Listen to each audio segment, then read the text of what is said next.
Mga kwentong katatakutan, kababalaghan at misteryong magpapakaba sa bawat gabi. May mga bagay na hindi natin pinapansin sa umpisa dahil iniisip nating normal lang. Pero paano kung gabi-gabi, eksaktong 12:00, may isang taong nakatayo sa tapat ng bahay ninyo at habang tumatagal, palapit siya ng palapit? Ito ang kwento ni Justin na hanggang ngayon, hindi pa rin niya alam kung sino o ano ang nakatingin sa kanya. Magandang gabi po at sa inyong mga tagapakinig. Tawagin niyo na lang po akong Justin, hindi ko tunay na pangalan. Dahil hanggang ngayon, may takot pa rin akong baka makita niya ulit kung saan ako nakatira. Nagsimula ito lahat noong 1 buwan. Bagong lipat kami ng girlfriend ko sa isang maliit na bahay sa Cavite. Tahimik ang lugar.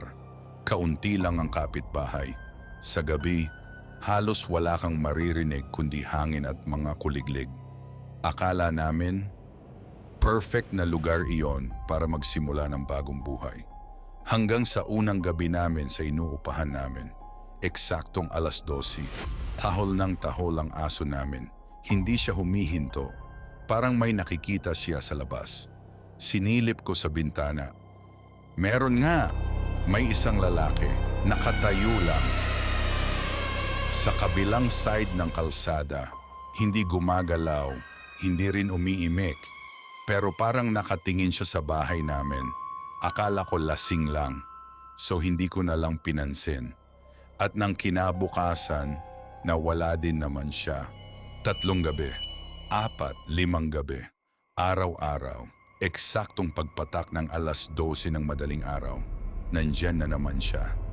Napansin ko ring, hindi ko makita ang mukha niya. Parang natatakpan siya ng dilim. At isang gabi, nagpasya na ako tawagan ng barangay. Pagdating nila, wala silang nakita. Ang sabi nila, ako lang raw ang nakakakita. At doon na ako magsimulang matakot. Lumipas ang isang araw, may napansin akong kakaiba. Hindi na siya nakatayo sa kabilang kalsada, kundi mas malapit na siya. Nasa tapat na mismo ng gate namin. Hindi pa rin gumagalaw, hindi pa rin umiimik. Pero pakiramdam ko, nakatingin siya sa akin. Isang gabi, napasigaw ang girlfriend ko. Binuksan ko ang ilaw sa labas. Wala. Pagpatay ko ng ilaw, naroon ulit ang lalaki. Mas lumalapit, halos 2 metro na lang ang layo niya sa pinto. Nagpatawag kami ng pari kinabukasan para bendisyonan ng bahay. 2 gabi siyang nawala.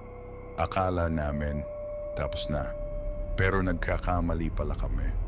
Nung gabi ding yon, bumalik siya. Nakatayo lang at unti-unti itinaas niya ang ulo niya. Sa unang pagkakataon, nakita ko ang mukha niya at doon ako halos himatayin. Dahil sarili ko ang nakita ko, parehong mukha, parehong peklat, parehong damit, para akong nakatingin sa sarili kong refleksyon. Pero nakangiti siya, samantalang ako hindi makagalaw. At nang bigla siyang nagsalita ng palitan na tayo, biglang namatay ang lahat ng ilaw. Nang bumalik ang kuryente, wala na siya. Akala namin natapos na. Pero kinabukasan, may kumatok ng 3 beses. Tok, tok, tok. Pagbukas ko ng pinto, walang tao. Pero may putik na bakas ng paa. Papasok, hindi papalabas. Sinundan ko ang mga bakas hanggang sa salamin ng sala namin. At huminto ang mga yapak doon. Pagtingin ko sa salamin, sarili ko lang ang nakikita ko.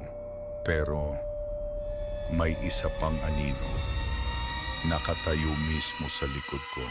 Paglingon ko, wala. Akala ko, tapos na ang lahat. Hanggang isang gabi, may tumawag sa cellphone ko. Unknown number. Sinagot ko. Hello, sino ito? Walang nagsasalita. Hanggang sa narinig ko ang sarili kong boses. Sobrang hina, malamig, At ang sinabi niya, nakalabas na ako. May kumatok ba o ikaw lang ang nakarinig? Ako ang inyong naging kasama ngayong gabi. Hanggang sa susunod na episode ng Takutan TV. Mga kwento sa hating gabi. Mga kwentong katatakutan, kababalaghan, at misteryong magpapakaba sa inyo bawat gabi.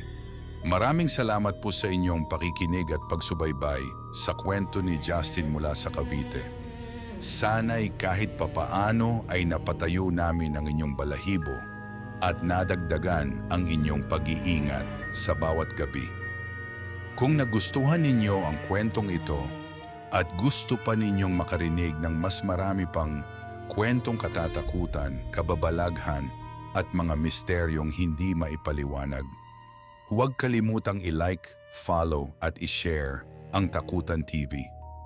Malaking tulong ang inyong suporta upang mas marami pa kaming maihatid na nakakatakot na kwento sa bawat gabi.